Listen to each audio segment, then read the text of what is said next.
Welcome to this Windows and Computer channel, and this is the Tech News Update. We are Thursday, August the 23rd, 2018. Today in our Tech News, we have Xbox that might have something new and quite interesting. According to Windows Central, Microsoft is about to add a new subscription service to the Xbox Live services that would be called Xbox All Access.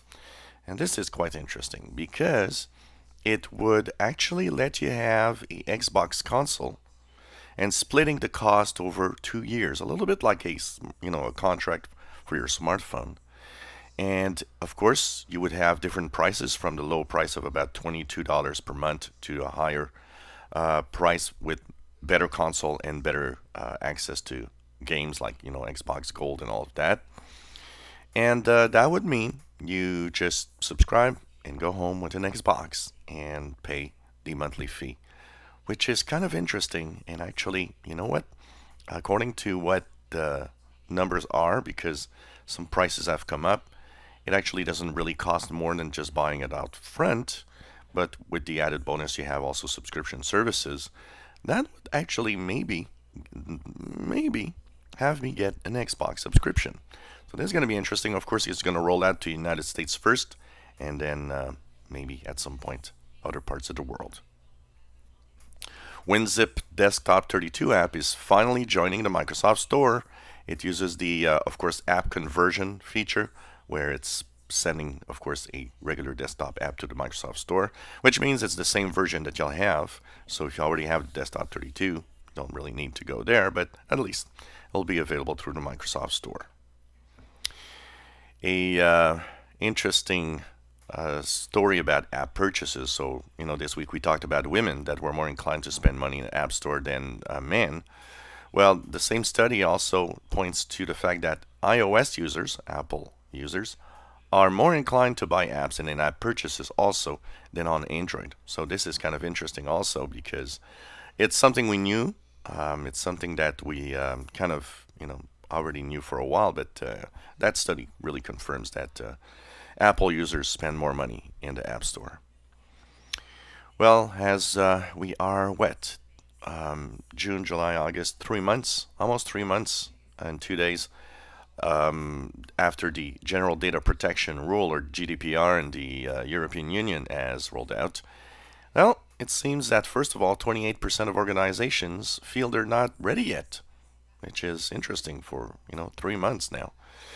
And not just that, in a survey, less than 50%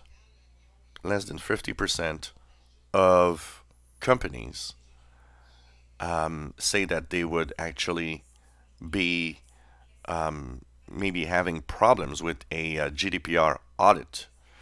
So there's still a lot of people and a lot of companies out there that are not just really sure what they're doing and what, is it okay or not.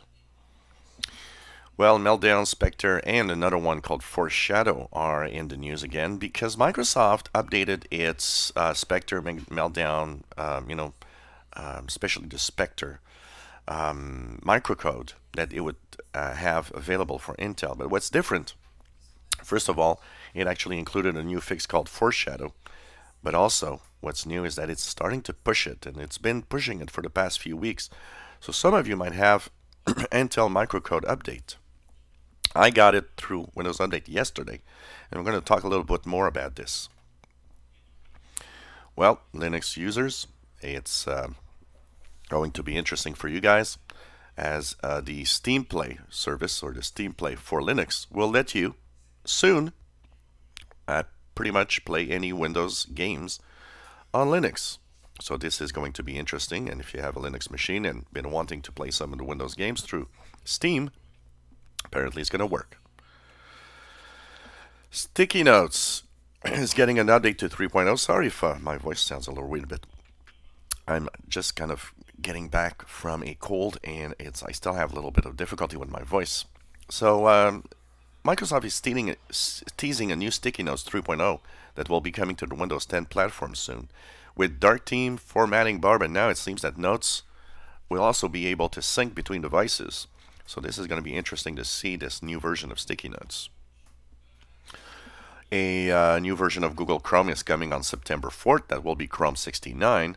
And one of the things that it will actually now really do is deprecate Adobe Flash Player. So Adobe Flash Player, right now, if you enable it in Chrome 68 to a website, it actually knows that on that website you always want it. Starting with that 69 version in September, you will have to enable it every time you go to the website. And this is going to be an annoyance for some of you, I'm pretty sure. But it's the way that Google wants you to stop using Chrome, Adobe Flash, not Chrome, Adobe Flash at some point. According to the NPD Group, which looks at dollar sales of consoles, the Nintendo Switch sales are the top sales for July, and this is interesting to see that it's still very nice. But one interesting in the US is that the Xbox is actually having a 50% increase in dollar sales in July. So this is interesting to see how a lot more sales suddenly for some reason. And also, if we look at the overall picture for this year, PlayStation 4 is still on top of the sales in dollar amounts since the beginning of the year. Well, AdDuplex has another number, and it's that Windows 10 version 1803 is now on 86.7% of Windows 10 PCs. So basically, that means that we are slowly moving ahead. It's not a big increase from the last number, but hey, pretty impressive. And as we are getting into, about a couple of months behind the before we get 1809, it's going to be interesting. The last number we had for Fall Careers Update last fall was at 91 or 92%, something like that. So I guess I'll try to move it on to that same number. Interesting news, apparently, that Microsoft wanted to have a Surface Go model that would also have a ARM processor in it, so that it could run Windows 10 on ARM and also give much better battery life. Well, it seems that Intel actually made huge pressure on the company to make sure that its new tablet, its new Surface Go tablet, would run only on Intel. So this is interesting and showing that competition is fierce.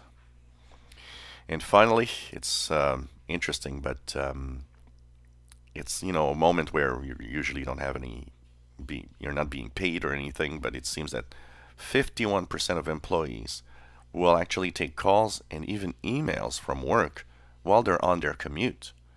Of course, one of the reasons behind this is that it will lower the workload once at work or at home. And I would guess, it's another way of in the commute sometimes. And for a lot of us, the commute is quite long. So I guess this also means that basically you take that time to do some work. And this was the Tech News Update for Thursday, August the 23rd, 2018. If you enjoy our videos, please subscribe, give us a thumbs up. Thank you for watching.